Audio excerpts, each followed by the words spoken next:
So, good day, good morning. Today we're going to do question 5 out of the 2015 AP test. It's another problem where we need to study the graph of the derivative of function. And essentially, the idea is to demonstrate our understanding between the relationship between a function, its first derivative, its second derivative, and their graphs. So before I even look at anything, this is the graph of f prime, okay?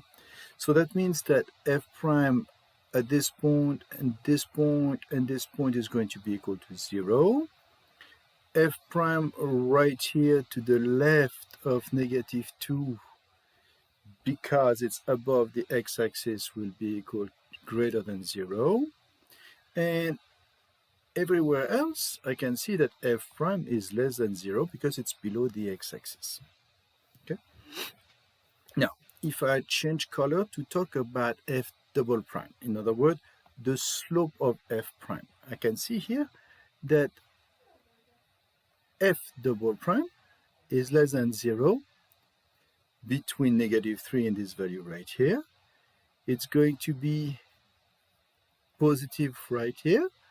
Why? Because the function is going up. The slope of the graph right here is positive because the graph is increasing.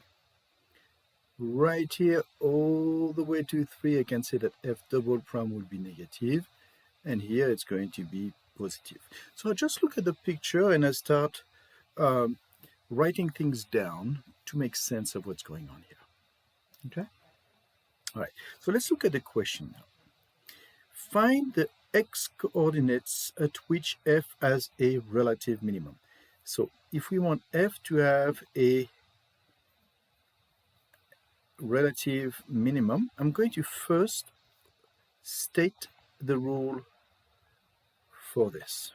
Okay, minimum, like this. There you go. So f is going to have a relative minimum if f prime of x is equal to 0. That will be a critical point, right?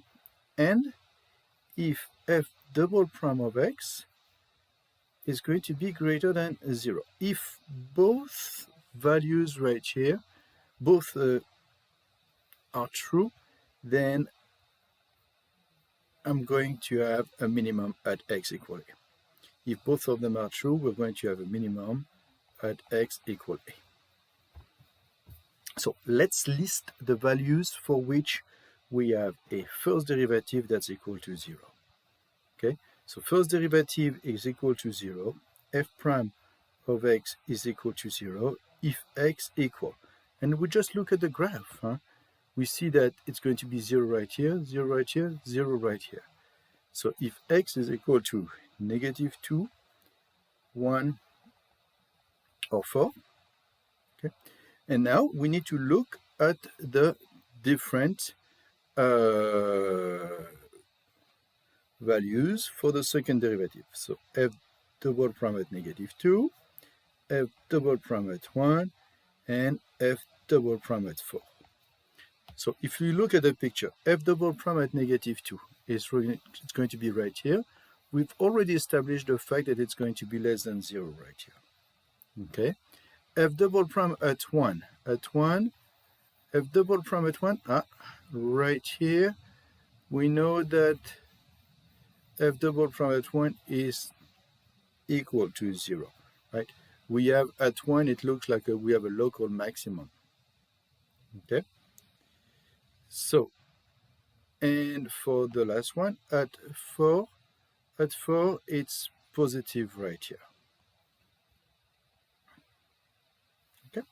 So for what value of x do we have both f prime equals 0 and f double prime less than 0? Well, it looks to me like this here is going to be our most likely candidate for this. Okay, so at x equal negative 2, f has a relative minimum. Okay, Let's look at part B.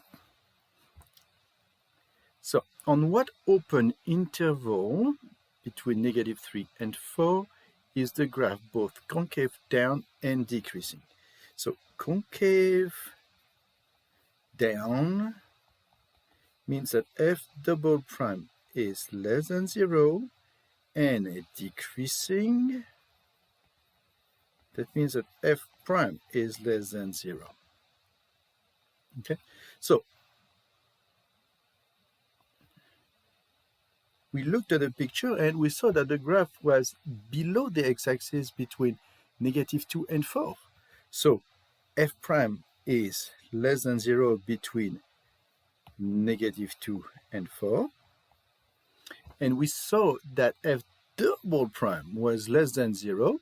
We can still look at the picture up here. F double prime is less than 0 between this value right here and this value right here. Wait a second. Concave down is like that. My apologies. Oops.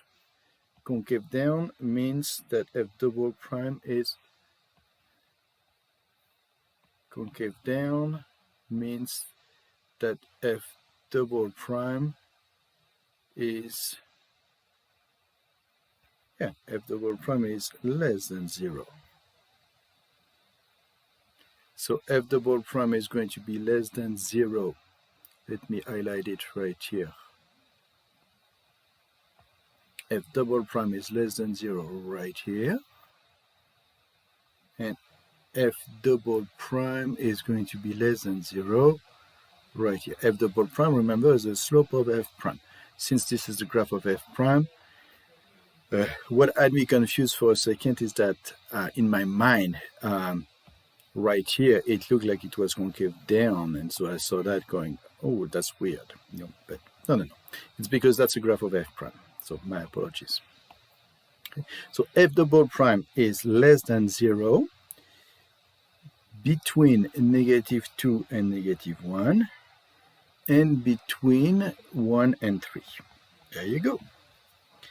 So when are the two conditions going to be satisfied at the same time? Well, since we have the -2 to 4 all the time for those two, then this will be the answer. Okay. So f prime will be decreasing and concave down on the interval such that x is between -2 and -1, and x between 1 and 3. Okay, so some people might have learned to write it like this: -2, -1, union 1, 3. Okay, you can say x belongs to this right here. But frankly, on the AP test, they don't care very much about those different notations. All right, so let's do part C now. So let's look at the question. Part C. Find the x coordinate of all points of inflection for the graph of f. Okay, so let's write first the condition to have a point of inflection. Okay, so for a point of inflection of the function f, we need two things. Okay, we need, let's say, point of inflection of the function f at x equal a. We need two things. Number one, we need f double prime at a to be equal to 0. Okay, and we need the f prime. So let me show you a picture instead of a rule here so that you understand. Okay, if we have something like this, this will be a point of inflection, and at that point right here, we can see that f double prime at a is equal to 0. And so right here we have a point of inflection, And we see that before that, f double prime is less than 0 because it's concave down. And after that, f double prime is greater than 0 because it's concave up. Or we could have something like this, where we would have an inflection point right here, the second derivative being equal to 0 right here, and being greater than 0 right here because it's concave up, and being less than 0 right here because it's concave down.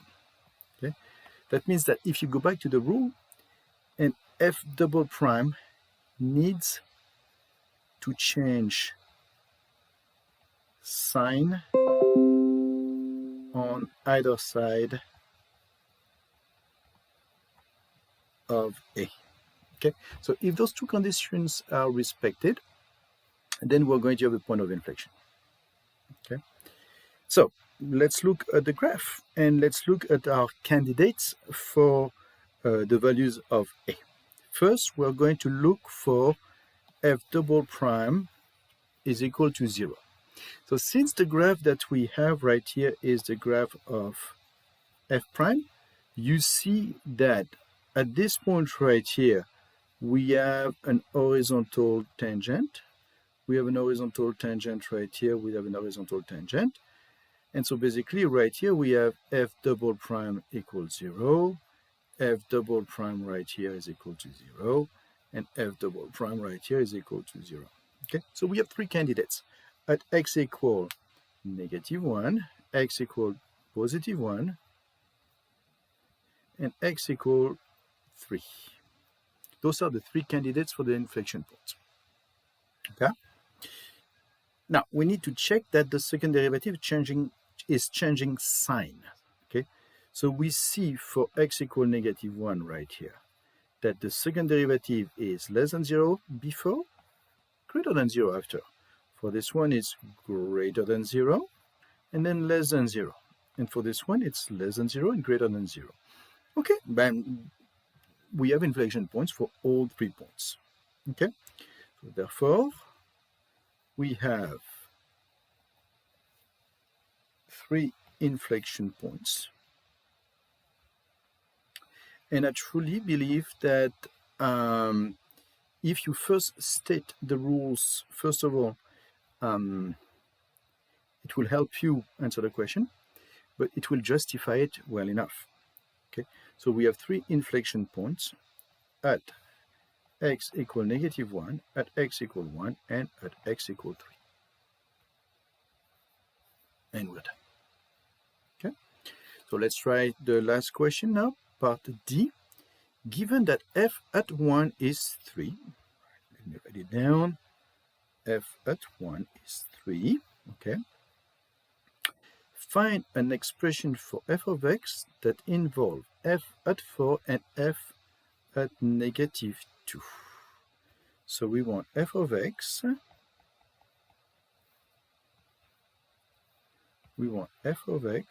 we want it to involve f at 4 and f at -2, right? Okay. Given that f at 1 is 3. All right, so the relationship between a function and its derivative, and I'm saying derivative because that's the graph that we have, is this.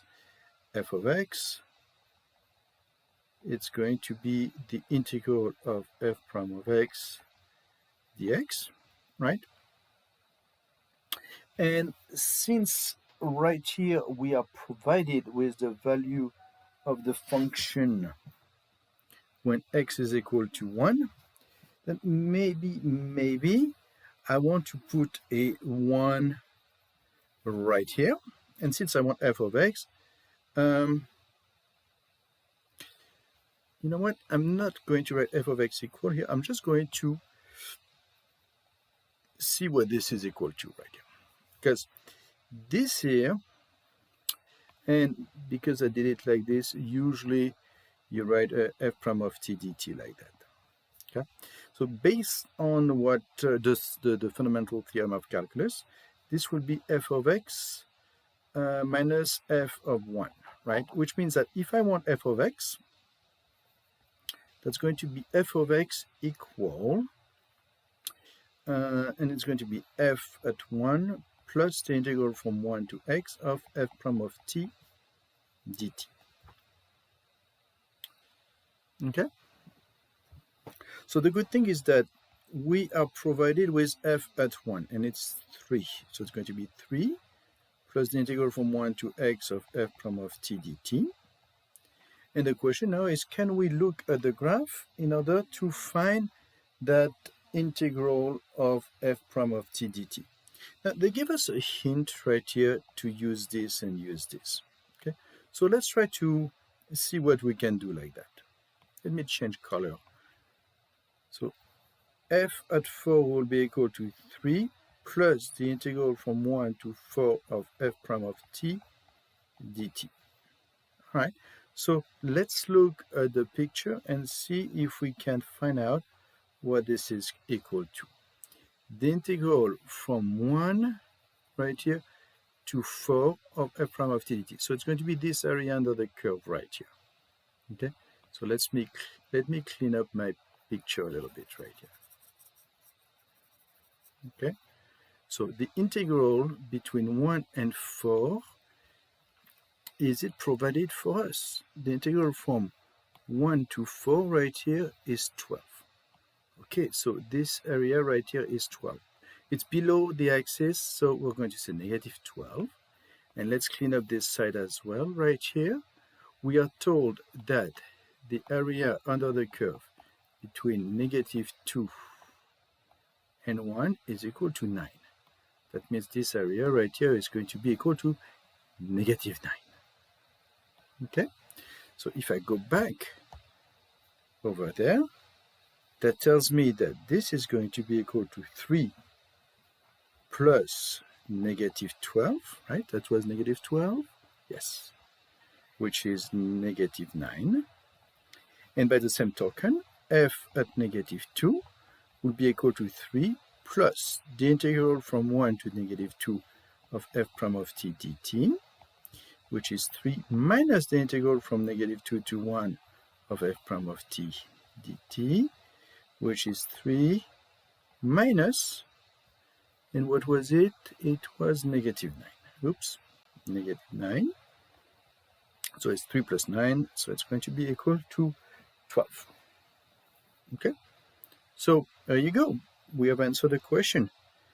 F prime of x, we wanted to find out what f prime of x was equal to, right? So let me make my f of x was equal to this. Okay, and let's write it down again. F at 4 is negative 9, and f at negative 2 is equal to positive 12. So that was what we were supposed to do here. Let's double check the questions. Given that f at 1 is 3, find an expression for f of x that involves the integral, and then find f of 4 and f at negative 2. Okay, so here you go. You have it. I hope it was helpful.